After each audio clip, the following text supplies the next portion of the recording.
ನಾಗನ ಎರಡನೇ ಎಕ್ಸ್ಕ್ಲೂಸಿವ್ ಸಿಡಿ ಸುವರ್ಣ ನ್ಯೂಸ್ಗೆ ಲಭ್ಯವಾಗಿದೆ.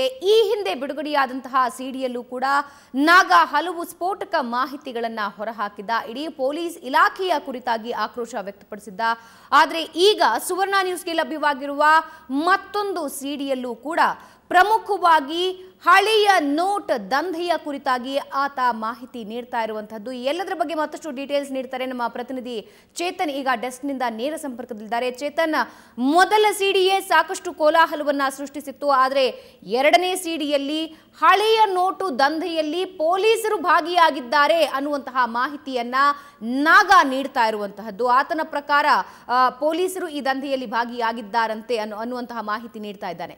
ಎರಡನೇ ಸಿಡಿಯ ಯಾವೆಲ್ಲ ಸ್ಫೋಟಕ ಮಾಹಿತಿ ಈಗ ಬೆಚ್ಚಿ ಬೀಳಿಸ್ತಾ ಇದೆ?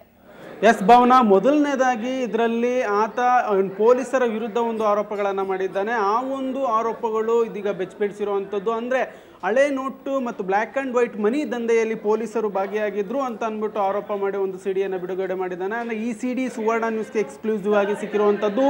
ಇದಲ್ದಿರ ಈತ ಸಂಸದ PC ಮೋಹನ್ ಅವರ ಮೇಲೂ ಸಹ ಒಂದು ಆರೋಪವನ್ನು ಮಾಡಿರುವಂಥದ್ದು. ಅಂದರೆ PC ಮೋಹನ್ಗೂ ನನಗೂ 15 ವರ್ಷಗಳಿಂದ ಸ್ನೇಹ ಇತ್ತು, ಆದರೆ ಇವಾಗಿಲ್ಲ ಅಂತ ಹೇಳ್ತಿದ್ದಾರೆ ಅವರು ಅಂತ ಅಂದ್ಬಿಟ್ಟು ಒಂದು ಆರೋಪವನ್ನು ಮಾಡಿದ್ದಾನೆ. ಅದಲ್ದಿರ ಇಡೀ ಒಂದು ಆತನ ಒಂದು ಶಿಕ್ಷೋದಕ್ಕೆ ಪೊಲೀಸರು ಒಂದು ಬಲೆಯನ್ನು ಹೆಣೆದು ನನ್ನನ್ನು ಶಿಕ್ಷಿರುವಂಥದ್ದು, ಇದು ಪೊಲೀಸ್ ಇಲಾಖೆಯೇ ನೇರ ಹೊಣೆ ಇದಕ್ಕೆ ಅಂತ ಅಂದ್ಬಿಟ್ಟು ಸಹ ಒಂದು ಆರೋಪವನ್ನು ಮಾಡಿದ್ದಾನೆ. ಅಂದರೆ ಆತನ ಮನೆಯಲ್ಲಿ ಸಿಕ್ಕಂತಹ ಏನು ನಿಷೇಧಿತ ನೋಟುಗಳೇನಿದೆ ಅಷ್ಟು ನೋಟುಗಳು ಏನು ಸಿಕ್ಕಿದೆ ಮತ್ತು ಬ್ಲ್ಯಾಕ್ ಆ್ಯಂಡ್ ವೈಟ್ ಮನಿ ದಂಧೆ ನಡೀತಿತ್ತು ಅಂತ ಅಂದ್ಬಿಟ್ಟು ಈ ಹಿಂದೆ ಸಿಕ್ಕಂತಹ ಸಿಡಿಯಲ್ಲೂ ಸಹ ಅವನು ಹೇಳಿರ್ತಾನೆ.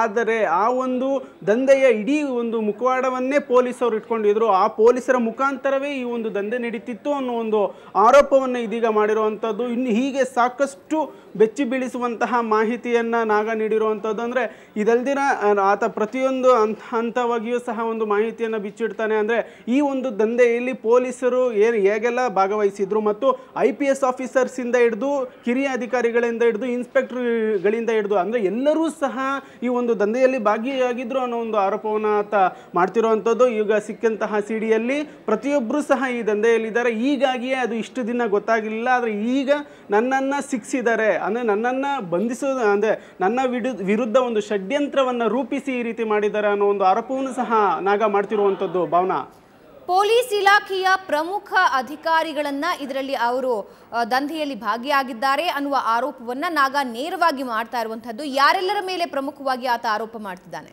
ಎಸ್ ಭಾವನಾ, ಅಂದರೆ ಪ್ರಮುಖವಾಗಿ ಹೆಚ್ಚುವರಿ ಪೊಲೀಸ್ ಆಯುಕ್ತ ಹೇಮಂತ್ ನಿಂಬಾಳ್ಕರ್ ಅವರ ಮೇಲೆ ಆತ ಒಂದು ಆರೋಪವನ್ನು ಮಾಡ್ತಾ ಇದ್ದಾನೆ. ಅಂದರೆ ಇವರ ಒಂದು ಟೀಮ್ ಏನಿದೆ, ಆತನ ಮತ್ತು ಅರುಣ್ ಏನು ಒಂದು ಕಂಪ್ಲೇಂಟನ್ನು ಕೊಟ್ಟಿರ್ತಾನೆ, ಆತ ಮತ್ತು ಈತನ ಟೀಮ್ ಅಂದರೆ ಹೇಮಂತ್ ನಿಂಬಾಳ್ಕರ್ ಅಂಡ್ ಟೀಮೇ ಈ ಒಂದು ಕೃತ್ಯವನ್ನು ಮಾಡಿದೆ ಅನ್ನೋ ಒಂದು ಆರೋಪವನ್ನು ಮಾಡ್ತಿರುವಂಥದ್ದು. ಅದೇ ಹೇಮಂತ್ ನಿಂಬಾಳ್ಕರು ಮತ್ತು DCP ಮತ್ತು ಇನ್ಸ್ಪೆಕ್ಟರ್ ಶ್ರೀನಿವಾಸ್ ಏನಿದ್ದಾರೆ, ಹೆಣ್ಣೂರು ಇನ್ಸ್ಪೆಕ್ಟರ್, ಅವರ ವಿರುದ್ಧ ಒಂದು ಆರೋಪಗಳನ್ನು ಮಾಡ್ತಾ ಇದ್ದಾರೆ. ಎಲ್ಲರೂ ಸಹ ಒಂದು ಟೀಮ್ ಆಗಿ ಮಾಡಿಕೊಂಡು ಈ ರೀತಿ ಒಂದು ಕೃತ್ಯವನ್ನು ಮಾಡಿದ್ದಾರೆ ಅಂತ ಅಂದ್ಬಿಟ್ಟು ಆರೋಪ ಮಾಡ್ತಿರುವಂಥದ್ದು. ಇದಲ್ದಿರ ಪೊಲೀಸ್ ಸ್ಟೇಷನ್ ಒಂದು ದಂಧೆಯಾಗಿ ಬಳಸ್ಕೊಳ್ತಾ ಇದ್ದಾರೆ. ಅಂದರೆ ಇವ್ರಿಗೆ ಸಂಬಳನೂ ಬೇಕು ಮತ್ತು ಗಿಂಬಳನೂ ಬೇಕು ಅನ್ನೋ ಒಂದು ಆರೋಪವನ್ನು ಮಾಡ್ತಾ ಇದ್ದಾನೆ. ಅಂದರೆ ಇಡೀ ಒಂದು ಪೊಲೀಸ್ ಇಲಾಖೆಯೇ ಈ ಒಂದು ಬ್ಲ್ಯಾಕ್ ಆ್ಯಂಡ್ ವೈಟ್ ಮನಿ ದಂಧೆ ಏನು ನಡೀತಿತ್ತು ಅದರಲ್ಲಿ ನೇರವಾಗಿ ಭಾಗವಾಗಿತ್ತು ಅಂತ ಅಂದ್ಬಿಟ್ಟು ಸಹ ಆತ ಒಂದು ಆರೋಪವನ್ನು ಮಾಡ್ತಿರುವಂಥದ್ದು.